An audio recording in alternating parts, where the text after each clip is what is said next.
memory, man. Anything will do. Just need a fix. My last one.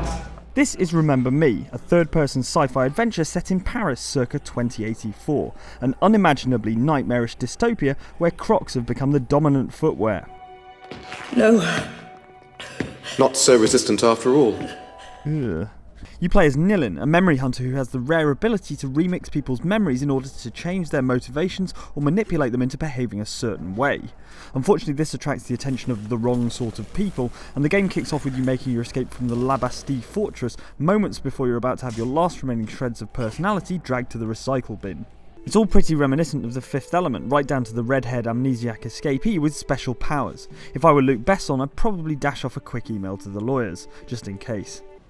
The real star of the game isn't Nilin at all though, it's Neo Paris. Like all great game environments, you'll spend ages investigating incidental details and be left wishing you could explore even more of the city. It feels properly lived in as well, with clutter everywhere, but your main interaction is scrambling up drain pipes and skipping across rooftops rather than chatting to the locals.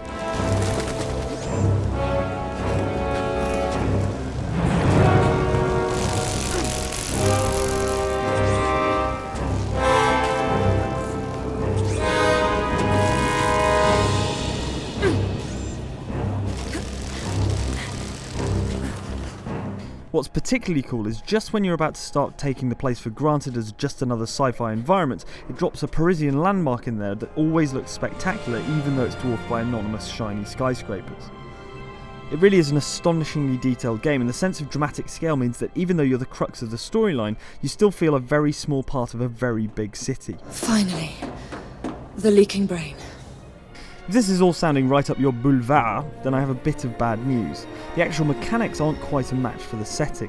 The platforming, if it's still alright to call it that in 2013, is relatively basic, and the combat is nowhere near the standard of DMC, Batman Arkham, or Metal Gear Rising. You won't show him! Fucked up shit! Black screen!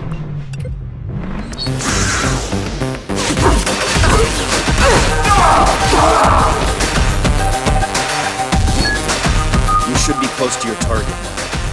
What kind of memory are you looking for? There is a neat upgrade system in the shape of the Combo Lab. Fights are usually a blend of threat management and ensuring your health and cooldown bars are attended to.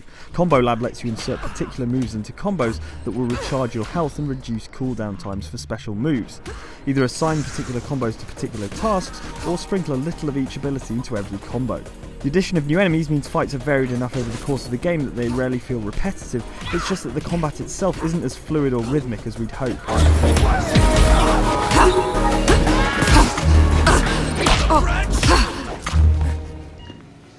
Come on, David.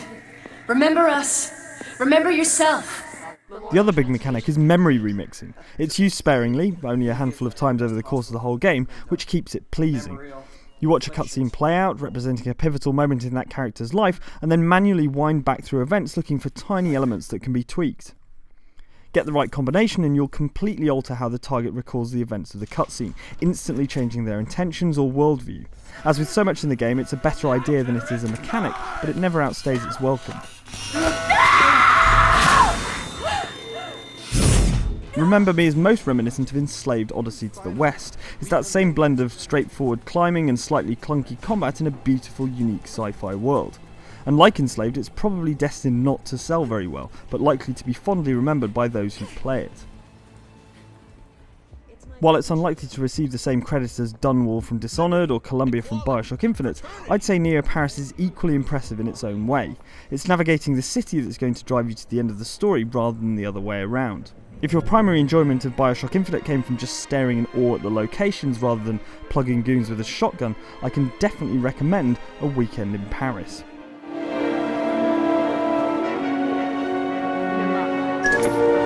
Big Charlie and his grand schemes, always striving for utopia but creating hell on the way.